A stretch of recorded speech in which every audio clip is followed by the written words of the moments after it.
Thanks to the panelists for being here, and thank you, Supreme Master Ching Hai, for spreading your love in action around the world.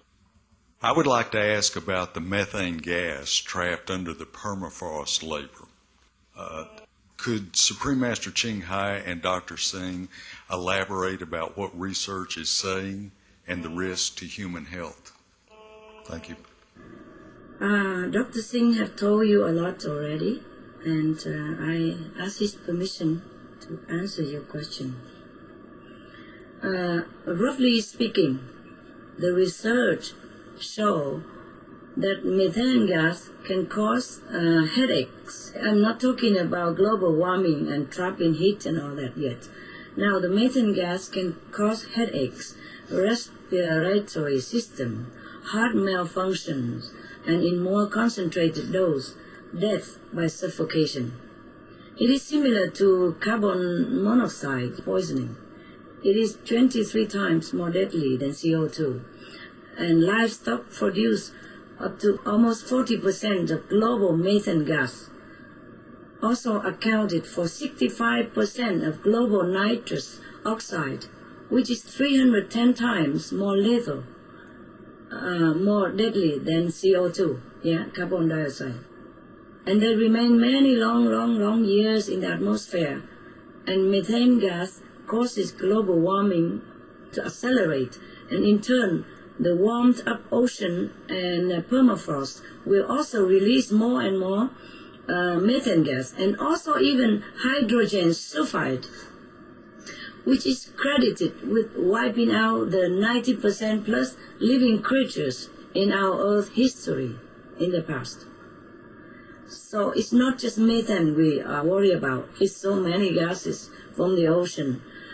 And depends on the concentration dose, just the hydrogen sulfide alone can cause irritation of different body organs, eyes, nose, throat, bronchial constriction, spontaneous abortion, impaired bodily functions, headaches, dizziness, vomiting, coughing, difficult breathing, eye damage, shock, coma, and death, etc. If concentrate dose is high enough, like for example 1,000 parts per million ppm, then even one single inhalation causes immediately breathing stop and collapse. So there was some reports about animal farms in Minnesota which produce also hydrogen sulfide that causes people in the vicinity to vomit so much that they had to flee their own homes. And you can look for an article on July 17, 2008 on the Environmental News Network. And another incident on North Carolina in which residents from 26 counties are forced to stay indoor as the air quality was so poor and filled with pollutant, including highly toxic gas hydrogen sulfide from animals. So this article you can find also on the News and Observer, dated June 19, 2008. These are the recent events, and probably much more before. I'm sure these are not the single incidents concerning hydrogen sulfide produced by livestock. So other articles by the Telegraph on December 9, 2007 on the Earth Times also reported cases of deaths in other countries due to methane and hydrogen sulfide gases.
I'm sure there are more. If we have time to do research on this subject, I'm sure you have more instruments to do this. The United Nations has recently offered a website concerning these matters. Maybe you could find more info there. I'm sure we can, yes. But that's scary enough already, I think. Okay, thank you, Supreme Master. You're welcome, love. We have another question here from fellow Canadian, Florence Etienne. Welcome. Bonjour, Maître. I'm Florence Etienne. I'm a linguist, and I'm so pleased to be here. And I want to thank you so much for teaching us the one main language, the language of love. Yes. My question is for you. What percentage of the American people would be necessary to make a major change in climate change and in world hunger? Good. Good question, madam. Good question. Yes. I'm sure you must have been very concerned in order to think of this question. In all my calculation and insight and humble opinion, in the USA, if we want to make a truly real contribution to halt global warming, then 70% of the population of America should be vegetarian. I hope they will be. The trend is growing, madam. The trend is growing. I hope we will reach 70% pretty soon before the 3 years and 4 months is up. And the more people join vegetarian, the more time we gain to be able to deal with the global warming. And also, vegetarian will stop world hunger as well. You know that. Supreme Master, I think that wraps up our questions for this panel. Thank you so much, Supreme Master Ching Hai, for your wisdom. Thank you so much, our amazing panel, for their wisdom.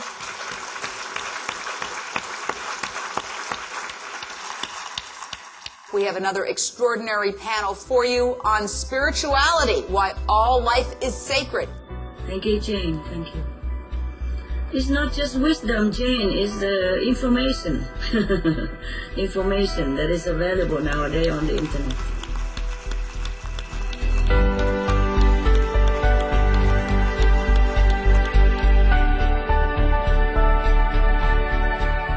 Now, I have appealed to all of the vegetarian and vegans people to come out and try to help as much as they can, because you are the heroes of the planet. There is no time anymore to hide or to worry about what people think about us anymore. We are good. We are good. We are noble. We have to spread the news for everybody to join the vegetarian circle in order to save the planet.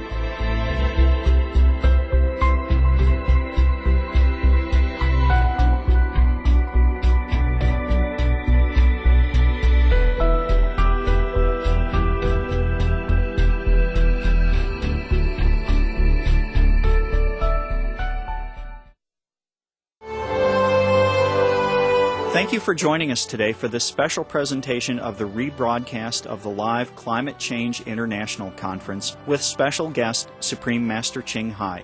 Part 5 will be airing tomorrow.